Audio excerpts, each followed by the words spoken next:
내가 여기 강연장에 올라오는데 포스터에 뽀샵을 너무 해놓은 거예요.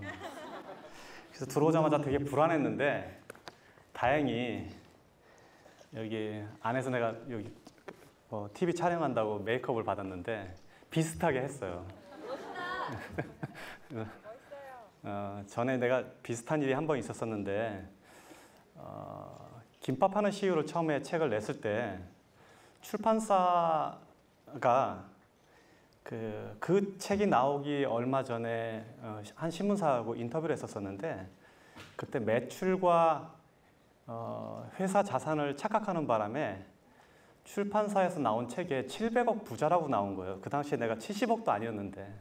그래서 이걸 출판사한테 수정해달라고 했더니 이미 인쇄가 돼서 못하겠다고 거절을 하더라고요. 그래서 할 수 없이 그때 내가 어떻게 했냐면 그냥 700억 부자가 돼야겠다 생각을 했었거든요. 그래서 그 이후 얼마 안 돼서 실제로 700억이 넘는 자산을 가지면서 그 책에 적힌 그대로 실현을 한 적이 있어요. 그래서 오늘도 뽀샵을 잘해서 얼굴 지금 비슷하게 만들어갖고 여기 지금 약간 검버섯도 없어지고 그림 비슷하게 된 것 같아요. 오늘은 제가 지금 제일 잘하는 게 뭐냐면 두 가지가 있어요. 이건 자랑 같긴 한데 하나는 돈 버는 거예요. 그리고 또 하나는 사장들 가르치는 일을 해요, 지금. 아마 여기도 지금 제가 가르친 제자들이 되게 많이 와 있는 것 같은데 국내에 한 벌써 거의 1000여 명 넘는 그 사업가 제자들을 제가 두고 있어요. 왜냐하면 사장들은 사실 선생을 둘 수가 없어요, 구조적으로. 왜냐하면 사장이나 직책 자체가 사장을 해본 분은 알겠지만 사장은 선배, 사수가 없습니다.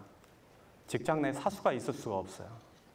그래서 매번 실패하고 넘어지고 물을 데가 없고 이런 일을 하는데 저는 이제 좀 해외에 있기도 하고 저는 또 자수성가한 사람으로 한 사람부터 직원이 한 명 있을 때부터 굉장히 많은 직원을 함께 일할 때까지 회사 전체를 지켜와 봤기 때문에 사장들을 가르치는 데 굉장히 적합화된 형태에 있다고 믿어져요. 그래서 굉장히 많은 사장들을 지금 가르치고 있는데 이러다 보니까 아무래도 돈 얘기를 많이 할 수밖에 없어요. 그래서 오늘도 여러분들은 돈의 세계로 여러분들을 데려가겠습니다. 우리는 보통 돈을 많이 벌면 부자가 되는 줄 알죠? 그게 일반적으로 사람들이 생각하는 방법이에요. 돈을 많이 벌어야지 부자가 되는구나 라고 생각을 해요. 근데 실제로는 제 주변에 부자 거지들도 엄청 많아요. 몇 가지 돈에 대한 오해하고 있는 다른 능력들이 있어요. 첫 번째는 돈을 버는 능력, 돈을 모으는 능력, 돈을 쓰는 능력, 돈을 불리는 능력, 유지하는 능력. 이것은 다 각기 다른 능력이에요. 이게 각기 다 다른 능력이라는 걸 이해해야 돼요. 그래서 돈만 많이 벌면 부자가 되는구나 라고 생각하는 사람들은 그 돈을 유지할 수 없게 돼요. 불릴 수도 없게 돼요. 그래서 이게 각기 다 다른 능력이라는 것을 먼저 이해하셔야 돼요. 그리고 돈을 많이 벌면 행복할까요? 내가 원하는 대답이 이게 아니었는데. 돈을 많이 번다고 실제로 반드시 행복하지는 않아요. 그거는 사실이에요. 그런데 이거는 비유를 하자면 기름진 밭에 뿌려진 씨앗 같아요. 여기서 기름진 밭은 돈을 말하고 씨앗은 행복을 말해요. 그래서 우리가 씨앗을 갖다가 기름진 밭에다 뿌리면 100개를 뿌렸다고 치면 굉장히 많은 씨앗이 나올 거예요. 반대로 밭이 좋지 않은 밭에다 씨를 뿌리면 상대적으로 100개 중에 아주 안 나오진 않아요. 한두 개씩 나옵니다. 그렇지만 상대적으로 숫자가 적을 뿐이에요. 그래서 돈이 많으면 일반적으로 행복을 유지하는 데 굉장히 유리해요. 그리고 여러분들이 갖고 있는 걱정을 지금 가만히 계산해 봐요. 여러분들 안에 지금 수많은 걱정들이 있을 거예요, 현재. 가족 관계부터 시작해서 지금 실제 재정 문제, 미래에 대한 거, 그다음에 주변에서 자기가 생각하는 이상과 다른 여러 가지 고민들이 있을 거란 말이에요. 이 고민들을 돈이 얼마 있으면 해결될 수 있을까 하고 다시 되돌아보면 상당히 많은 부분들이 돈이 이거를 해결하고 있다는 걸 알 수 있어요. 돈은 중력과 같아요. 중력이 뭔지 알아요? 중력은 무게가 무거우면 무거울수록 주변에 다른 거를 끌어들이는 힘이에요.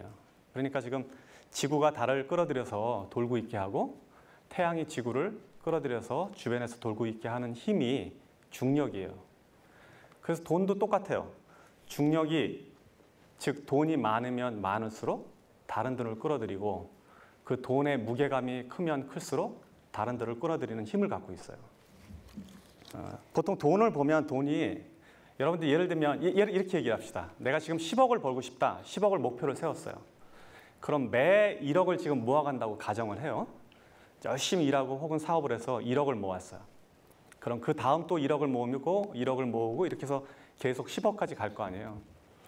근데 이제 보통 사람들이 생각하는 돈의 개념은 첫 번째 1억을 모을 때 이 1억을 모으기 위해서 들어간 노력의 총합이 예를 들면 100이라고 가정을 합시다. 그럼 두 번째 1억을 모을 때 또 100이 들고 세 번째 1억을 모을 때 또 100이 들고 해서 전체 1000이 들어가야지 10억을 모은다고 이해를 해요. 통상적으로. 근데 그렇지가 않아요. 돈은 중력이 있기 때문에. 그래서 돈은 처음에 1억을 모을 때 100의 노력이 들어갔지만 두 번째 1억을 모을 때는 90이 들어갈 수 있어요. 그 다음에 세 번째 1억을 모을 때는 80이 들어가요. 같은 방식으로 계속 이어지다 보면 나머지 9번째, 10번째에서는 10의 노력도 안 들어도 돈이 느는 거예요. 이게 돈이 갖고 있는 중력의 힘이에요. 그러면 이거를 숫자로 계산하면 제 느낌은 어떠냐면 1, 2, 3, 4, 5, 6, 7, 8, 9, 10 이렇게 돈이 늘어나는 게 아니라 1, 2, 4, 8 순식간에 10 이렇게 되는 거예요. 그러니까 그렇게 돈이 늘어나는 거예요. 그래서 돈과 중력은 동일한 형태를 유지하고 있다. 이게 돈의 속성 중에 하나예요. 이해를 해야 돼요. 그래서 여러분들이 어떤 사람들은 굉장히 청년들 중에 보면 막 100억, 1000억 이런 소리 하잖아요.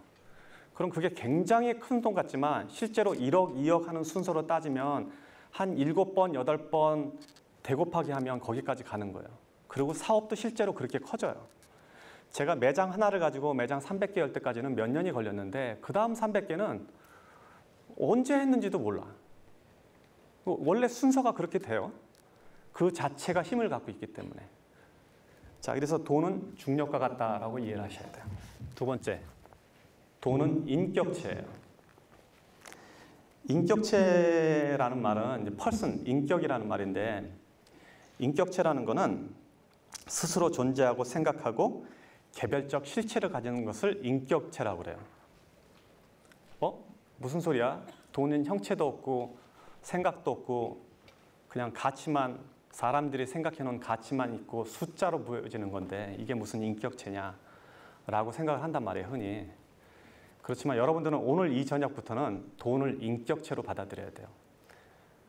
일반적으로 이미 사람이 아닌데 사람으로 불리는 게 이 세상에 굉장히 흔해요. 지금 이 CGV는 법인이에요. 법인. 여기서 인은 사람을 말해요. 회사, 인간. 그래서 법적으로는 법인체는 인간과 똑같은 대우를 받아요. 고소도 할 수 있어요, 여러분들을. 법인인데, 사람이 아닌데. 그러니까 인격체예요. 돈도 인격체로 받아들이세요. 그렇게 이해를 하셔야 돼요, 돈을 벌려면. 자, 인격체란 뭐냐? 인격체로 돈을 이해하면 돈은 어떤 형태로 보이냐? 여러분들이 돈을 보는 시각이 완전히 바뀔 거예요. 그러면 큰 돈은 어른이고 작은 돈은 아이가 되는 거예요. 돈은 감정을 가졌어요. 돈은 생각을 해요. 그리고 또 돈은 자기가 좋아하는 데가 있고 싫어하는 데가 있어요. 그리고 돈은 헤어지는 것을 싫어하고 함께 모여 있는 걸 좋아해요. 돈은 그래서 몰려다녀요. 이런 특성들을 고려하면 돈은 인격체예요. 그러니까 여러분들이 돈을 모으면, 돈을 벌면 이 돈을 인격체처럼 대해야 돼요. 작은 돈을 함부로 하면, 바꿔 말해서 어린아이를 함부로 하면 그 엄마가 우리 가게에 올까요? 아니면 그 엄마가 내 친구가 될까요? 안 오지. 싸우잖아. 그리고 밖에 가서 소문낼 거 아니에요. 그러니까 잔돈을, 작은 돈을 함부로 낭비하면 큰 돈을 모을 수 없는 것은 당연한 이치예요. 그리고 돈은 감정을 가졌어요. 그래서 여러분들이 돈을 벌었는데 이 돈을 아무 데다 함부로 쓰잖아요.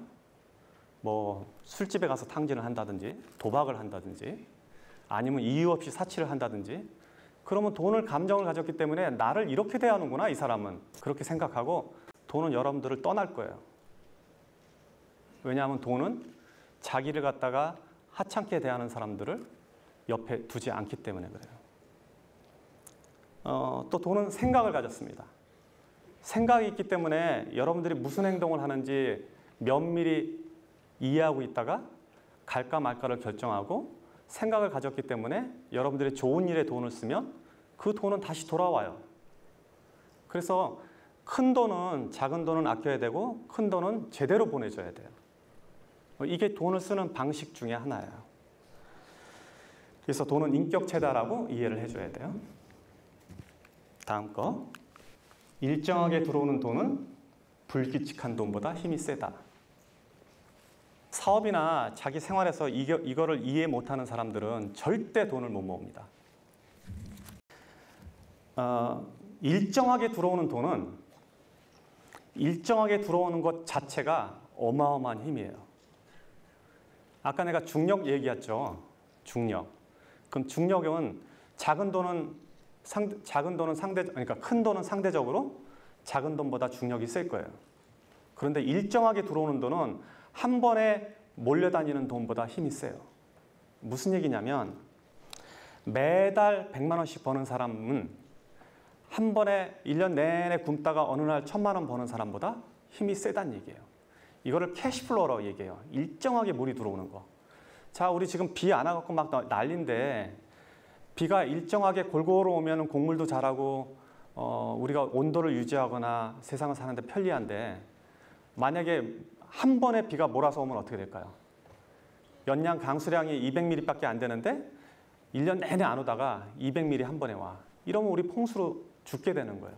돈도 똑같은 거예요. 그래서 돈을 어디 가서 일당으로 돈이 많이 버는 사람들 있죠.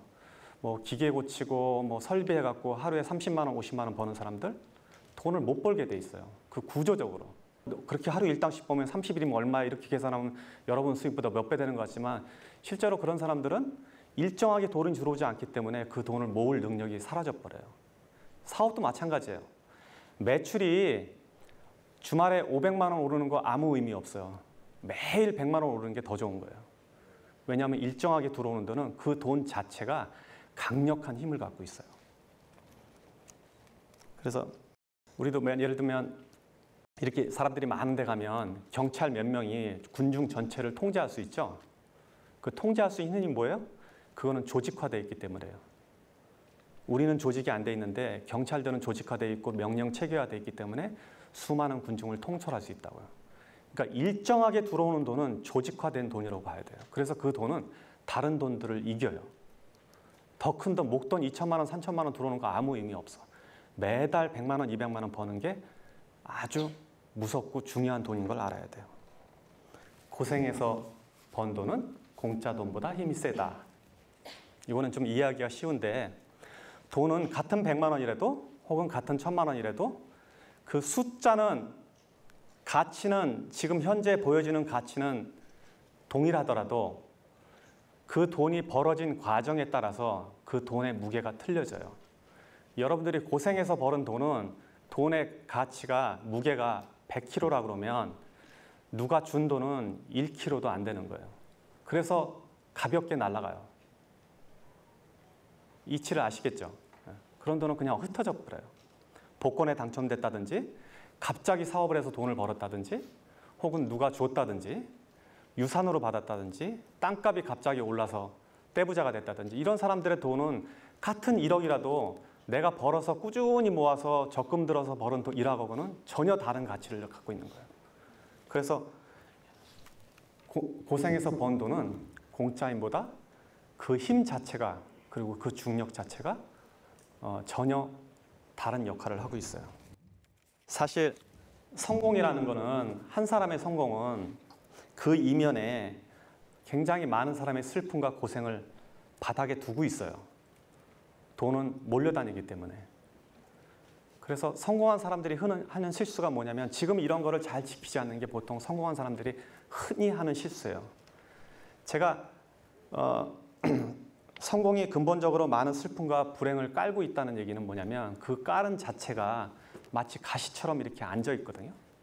그래서 그 가시를 다독이지 않으면 결국 가시는 내 몸을 찔러서 돈을 많이 벌어도 다시 돈을 흩어지게 만드는 힘을 갖는다고요.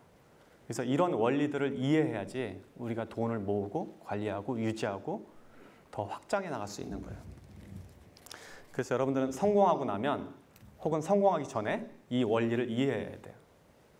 이 원리를 이해하지 못하는 많은 창업가들, 사업가들 혹은 젊은 친구들이 사업에 나가서 많은 돈을 벌었을 때 불과 몇 년 만에 혹은 순식간에 다시 바닥으로 내려앉는 것은 당연한 이치예요. 남의 돈을 대하는 태도가 내 돈을 대하는 인격의 근본이다. 친구들끼리 회비를 모았는데 회비를 모아서 어떤 일을 할 때는 내가 평소에 하는 소비보다 더 아까워지 않고 소비를 한다면 이거는 남의 돈을 대하는 태도가 옳지 않음으로 인해서 결국 내 돈을 대하는 태도를 무시한다는 걸 이야기할 수 있어요. 내가 살 때는 내 돈을 쓸 때는 친구의 저녁 자리에서 내가 돈을 낼 때는 사이다 하나 더 주문하는 거, 술 한 병 더 주문하는 게 신경이 쓰이는데 친구가 저녁 산다고 그럴 때는 고기 2판 시키고 뭐 소주 시키고 막 시키잖아요. 그렇게 만약에 대한다면 그 사람은 남의 돈을 대하는 태도가 옳지 않다는 거예요. 결국 그거는 자기 자신이 갖고 있는 돈을 대하는 태도와 동일해져요. 그래서 이런 사람들은 돈에 존중을 못 받게 되는 거예요. 그래서 공공물품이라든지 여러분들이 어디 나가서 세금으로 어떻게 마련한 뭐 시설물, 형태, 서비스 이런 것조차도 이게 공공자산이면 결국 그 안에 내 돈도 있고 남의 돈도 있잖아요. 남의 돈을 존중하는 태도가 자신의 돈을 존중하는 태도와 동일해져요. 뭐 딱히 그런 건 아니지만 예를 들면 미국의 사업가들은 주식회사로 회사를 움직인다 그러면 그 주식회사의 자기 지분만큼 다른 사람들의 지분이 있다는 걸 이해하기 때문에 사적인 재산과 사적으로 회사 일을 쓸 때와 공적으로 쓸 때 구분을 굉장히 명확하게 하는 편이에요. 그런데 여기서 회사를 운영하는 사람들 중에 상당히 많은 사람들은 회사에 불과 몇 프로의 지분을 갖고 있고 사장이긴 해도 이 전체를 자기 재산으로 이해를 한다고요. 그런데 여러분들은 그런 사람을 나무라는데 보통 우리들도 흔히 일상에서 그런 실수를 저지르게 된다고요. 그래서 남의 돈을 대하는 태도는 꼭 내 돈을 대하는 태도와 동일하다고 이해를 하셔야 돼요. 이거를 조금 더 설명하면 이제 수학이론이라고 나오는데 제가 책에 쓴 글이에요. 여러분들이 저보다 책을 더 잘 알더라고. 뭐 공부한 사람도 막 앉아갖고 몇 페이지에 뭐 있다고 막 얘기하는데 사실 저는 쓸 때만 기억했지 지금 제가 그 이후로 읽어본 적이 별로 없거든요. 제 화장실에다 놓고 내가 가끔 읽어요. 그리고 또는 여러분들이 쓴 글 중에 누가 옮겨놓은 거 보면 야 이거 글 잘 썼다 그러고 알고 보면 내 글이더라고. 그래서 여러분들이 더 이해를 잘할 텐데 이제 수학 이론을 조금 설명할게요. 수학이라는 건 뭐냐면 이 사람이 부자가 되는 과정을 제가 유추해서 설명한 글이에요. 책에 너무 잘 나와서 내가 책을 오히려 더 왜곡할 수도 있을 것 같아서 지금 겁이 나는데 수각이 크다는 건 수각이라는 거는 물을 받는 돌이거든요. 절에 가면 많이 있어요. 물이 그 안에 흘러 들어오면 그 흘러 들어오는 물을 모았다가 일부를 내보내고 계속 모을 수 있게 하는 구조인데 우리가 저런 돈의 철학을 잘 이해하지 못하면 수각 자체가 없어져요. 그러니까 그 돌그릇 안에 그릇 자체가 작아져서 돈이 모아지지 않는 형태를 말해요. 그래서 돈에 대한 이해를 저렇게 명확하게 하면 수각이 크기 때문에 항상 돈이 들어오고 항상 큰 돈이 내 안에 남아있단 말이에요. 이 가치를 유지할 수 있는 게 바로 지금 제가 말한 몇 가지 원리예요. 지금 이렇게 돈에 대해서 이야기를 하면 여러분들은 어떻게 그럼 현실적으로 물어볼 거예요. 어떻게 돈을 벌어야 될까? 라고 고민해보죠. 돈에 대해서 질문을 해봐요. 한번. 여러분들이 갖고 있는 고민을 한번 얘기해 봅시다. 내가 이거를 바탕으로 한번 설명을 해볼게요. 구체적으로. 네, 얘기해봐요. 제가 수학이론 말씀하신 거에 너무 많은 영감을 얻어서 굉장히 그냥 회장님 자료를 많이 보려고 노력했었어요. 근데 저 스스로 제 수학이 너무 작았던 거예요. 근데 그 키우는 과정이 지금 있는데 제가 벌어서 저는 식구들이랑 많이 같이 공부하고 있어요. 가족을 부양하는 거예요 지금? 부양... 일부 책임을 지고 있는 거예요? 책임이 어느 정도 일부가 있는데 이걸 많이 느끼기에는 제가 계속 일해오면 발전이 없을 것 같아요. 근데 결정을 하는 마음이 맞는 건지 계속 이렇게 나누는 게 맞는 건지에 대한 고민이 요즘 들어요. 돈이라는 거는 그게 모여지려면 그 모여진 것 자체가 이렇게 모여지려면 일정한 규모가 이루어져야 돼요. 회사도 마찬가지예요. 회사가 막 초기 성장하는데 회사가 좀 크니까 미리 사회적 기업을 만드는 사장들이 있어요. 막 직원들한테 월급을 막 굉장히 업계보다 훨씬 더 주고 막 차 사주고 혹은 뭐 배당 주고 이러는 사람들이 있어요. 국가도 그렇게 하는 경우 있습니다. 그렇지만 지금 현재 이런 상황을 유추해서 보면 내가 자본을 모아서 이 자본이 다른 자본을 끌어들이기 전까지는 모으는 게 더 현명한 일이에요. 만약에 가족을 도와준다고 해도 그 이후에 그 자본이 잉여 자본이 재산을 만들어질 때까지 기다렸다가 도와주는 게 나는 더 합리적으로 봐요. 그래서 모든 군주들이 나라를 크게 일으킬 때는 옛날에 이렇게 봅시다. 삼국지 시대에 하나의 장수가 왕이 되는 과정에서 전쟁을 통해서 재산을 모아갈 거예요. 이 재산을 모으는데 계속 나눠줬다 그러면 국가를 형성할 수가 없어요. 회사도 마찬가지거든요. 회사가 막 성장하면 직원들은 이렇게 회사가 커지는데 더 달라, 보너스 달라 이렇게 하는데 그 현명한 사장이라면 그걸 굉장히 적절하게 분배할 거예요. 유보금과 지금 나눠주는 돈을 잘 조정해서 이 회사가 앞으로 어떤 일이 벌어질까를 예측해서 인수합병에 들어갈 수도 있고 아니면은 지속 성장하기 위해서 필요한 어떤 시설, 도구, R&D 이런 시설들이 필요하는데 그냥 나오는 대로 다 없애버리면, 즉 모아놓지 않으면 그 힘을 가질 수가 없어요. 근데 집안도 마찬가지예요. 그래서 본인이 만약에 책임감을 느끼는 것 자체는 되게 좋은 일이고 현명한 일인데 책임감을 나중에 지세요. 모아서 나중에 가족들은 가족들을 살 수 있으면 놔둬도 되게 괜찮아요. 굶어 죽는다면 내가 이 얘기 못하는데 그런 게 아니라면 모아서 나중에 도와주는 게 더 현명해요. 제가 만약에 재산을 버는 과정 중에서 저분대로 했더라면 우리 가족들이 지금 혜택을 못 받았을 거예요. 그래서 저는 모아뒀다가 하는 게 더 맞다고 봐요. 제가 사회 초년생이거든요. 그래서 회사에서 돈을 받으면 일정 부분 적금을 넣고 나머지는 저를 위해서 쓰는데 소비는 줄이려면 줄일 수 있는데 저를 위한 투자라던가 저의 가치를 올리는 것들을 쓰다 보면은 좀 되게 많이 썼다 싶기도 하고 그런 거에 소비를 하다 보면 돈을 못 모으는 것 같은 느낌이 되게 강하게 들더라고요. 어느 정도 모았다는 느낌이 들면 그런 데에 써버리고 이런 게 반복돼서 어느 정도 비율에 맞춰서 돈을 써야 할지 그 부분에서 조금 질문드리고 싶습니다. 예, 앉아도 돼요. 지금 얘가 말은 되게 이쁘게 했는데 나는 경험에 돈을 쓰는 건 괜찮다고 봐요. 무언가를 사는 거는 조심해야 되는데 경험은 괜찮아요. 그럼 이제 여기서 경험 그러면 이 경험을 어떻게 해석하느냐가 틀려요. 내가 좋은 음식을 먹는 것도 경험 그러면 그건 경험으로 들어가요. 그러니까 본인이 경험이라고 우기는 게 진짜 경험인지를 한번 점검해야 돼요. 상당히 경험이 아니고 자기의 가치를 존중하는 자기의 가치를 내보이는 어떤 거에 돈을 쓸 수도 있어요. 내가 말하는 경험은 뭐냐면 이 경험이 나를 더 고양시킬 수 있는가 이거. 책값 이런 거 쓰는 거 괜찮아요. 자, 소비 수준이라는 거는 내가 사는 거는 내가 어떤 소비를 한다 그러면 이게 내가 필요한 건가 아니면 그냥 필요한 것이 아니고 그냥 욕구인가를 구분해야 돼요. 특히 자산이 모아지기 전까지는. 저는 이걸 어떻게 계산하냐면 월급 생활자들은 예를 들면 여러분들의 소득보다 반인 사람이 쓰는 것과 똑같이 한다고 하면 맞을 것 같아요. 보통 사업가들은 내가 25%만 쓰라거든요. 만약에 내가 어느 사업에 한 100억 정도의 단계에 있는 어떤 동료들의 사업가가 쓰는 생활 소비 수준이 있다면 나는 그보다 25%에 맞춰서 사는 게 맞아요. 그렇게 유지해 가는 거거든요. 지금처럼 저렇게 월급 생활자인데, 그러니까 지금 아까 자본이 일정하게 모여서 이 자본이 다른 자본을 만들 때까지, 여러분들이 언제 일을 그만둘 수 있는지 알아요? 월급 생활자들은? 여러분의 월급이 만약에 200만 원이라면 한 달에 200만 원 정도 돈이 나오는 어떤 구조까지 갈 때는 돈을 모아야 돼. 그럼 200만 원 정도 나오는 부동산을 사려면 부동산이 얼마일까? 계산해 본 적 있어요? 한 4억짜리, 5억짜리 오피스 콘도 혹은 건물 이런 거 사면 약 200만 원 될 거예요. 그러니까 그때까지는 돈을 모아야 돼. 그러면 나는 평생 일 안 해도 되는 거지. 아니면 그 반만쯤 모으면 반만 일해도 되는 거고.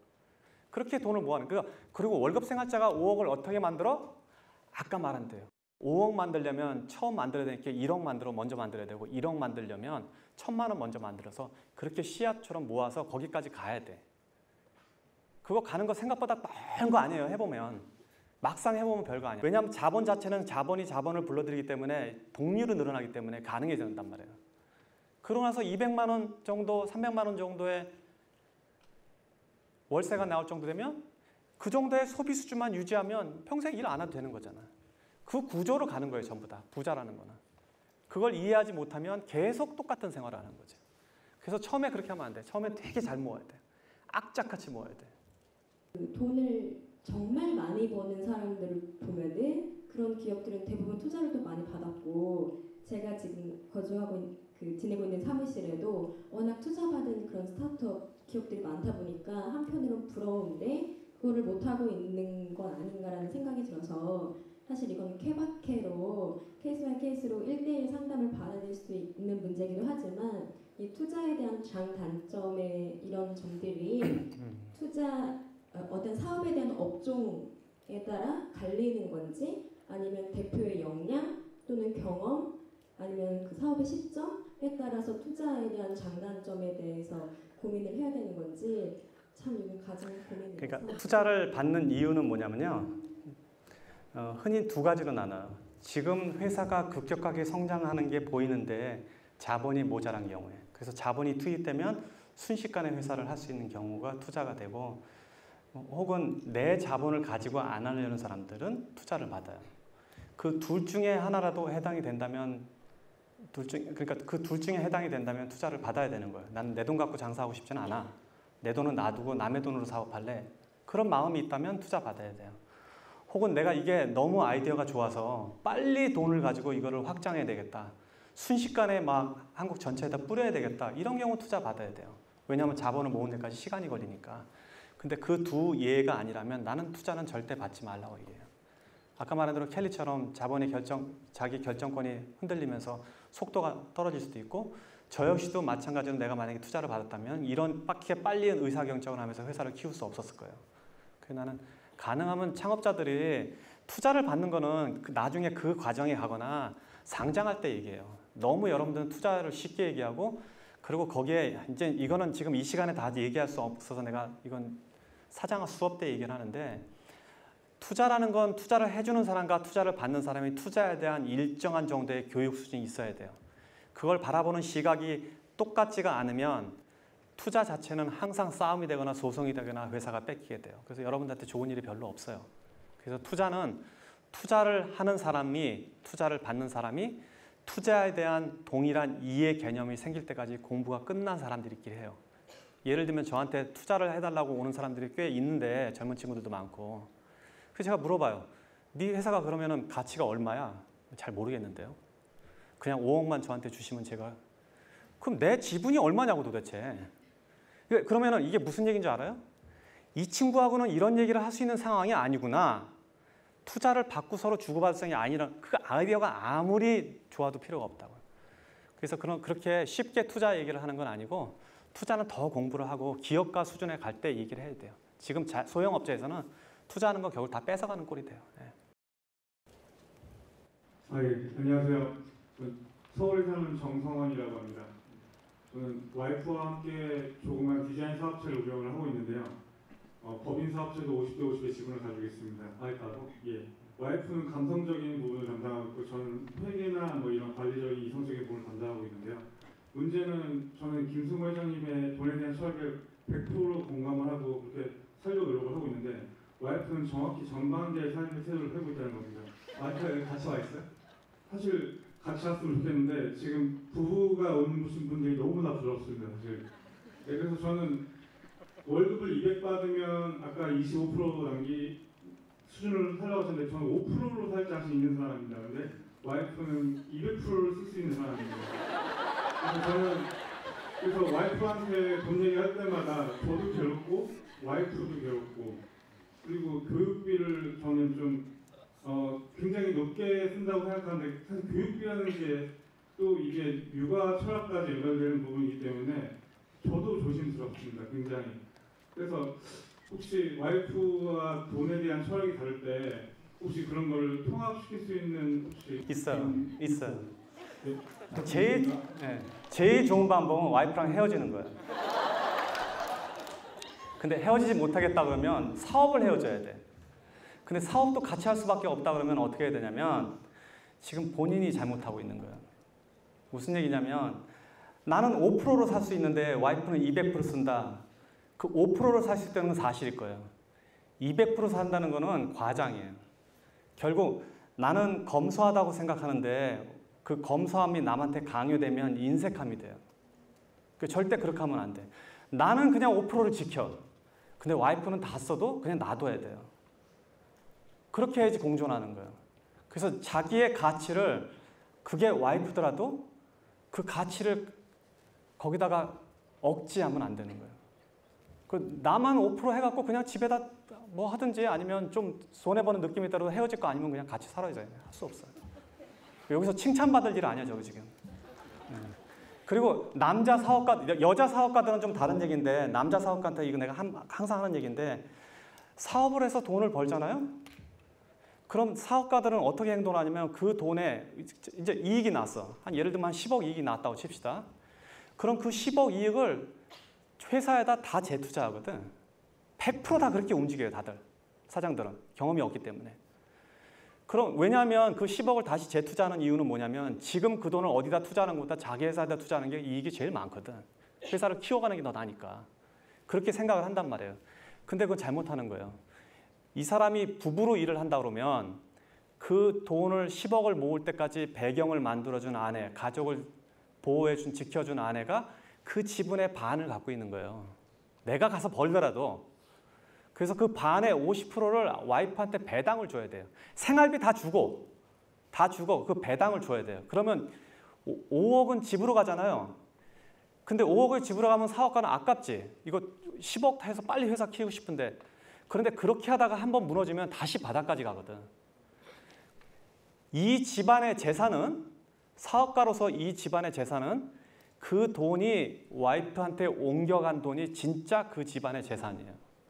그래서 와이프가 그걸 관리하게 돼요. 그래서 와이프가 그렇게 5억씩 반을 배당을 받으면 남편이 밖에 가서 뭔 짓해도 상관 안 해. 근데 그렇게 안 해주잖아요?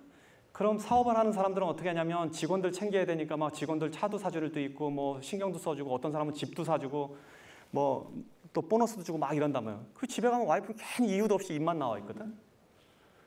그게 남편이 사업이 커지면 커질수록 더 힘들어질 거라고.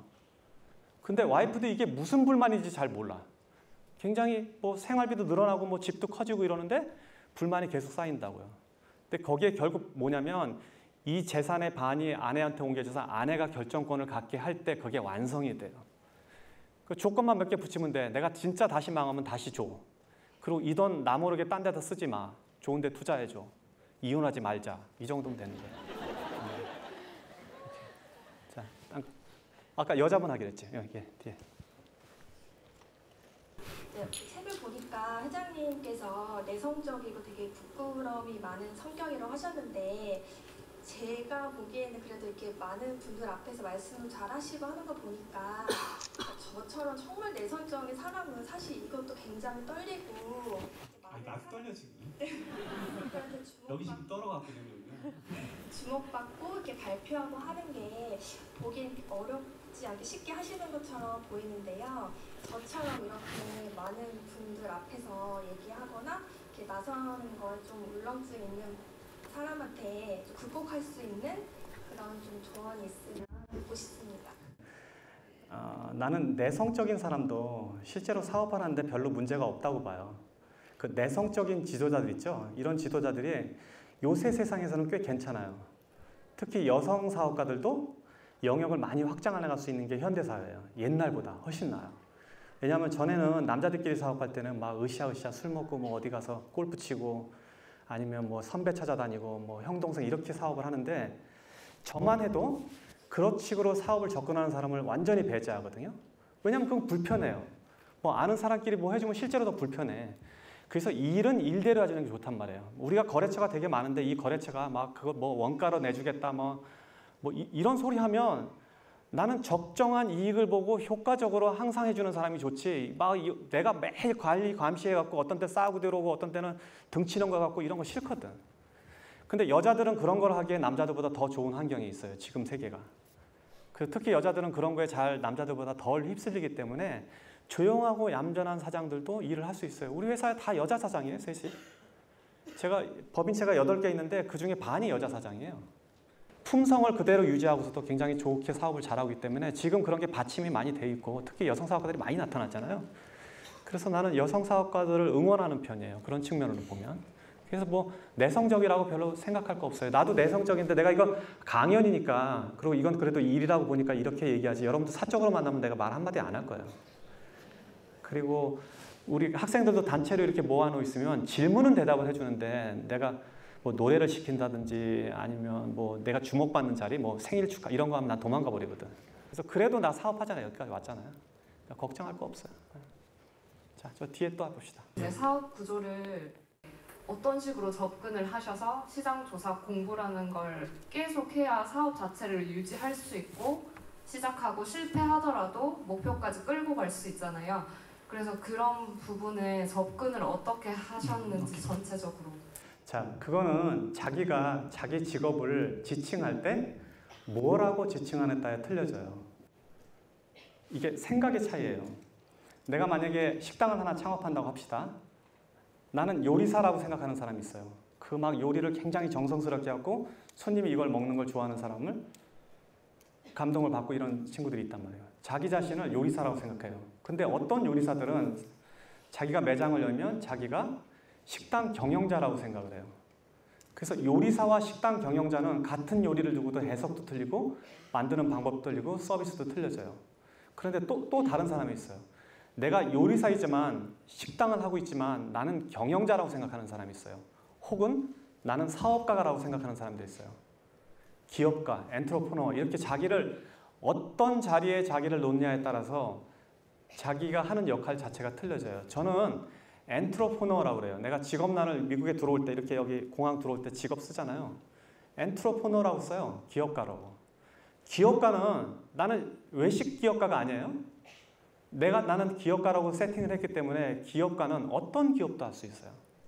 실제로 저는 금융회사도 갖고 있고 식품 유통도 갖고 있지만 구조는 사실 똑같아요.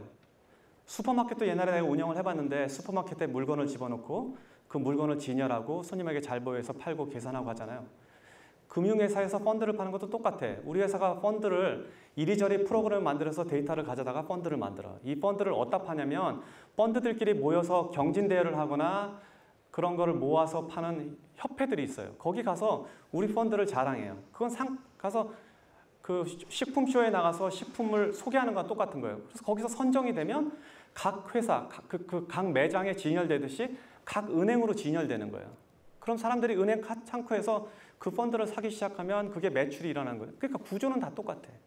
나를 기업가로 세팅하게 되면 어떤 일을 해도 상관이 없는데 나를 요리사로 세팅을 했다면 내가 매장 하나를 가질 때 나를 요리사로 세팅했다면 지금 매장 2개쯤 있었을 거예요.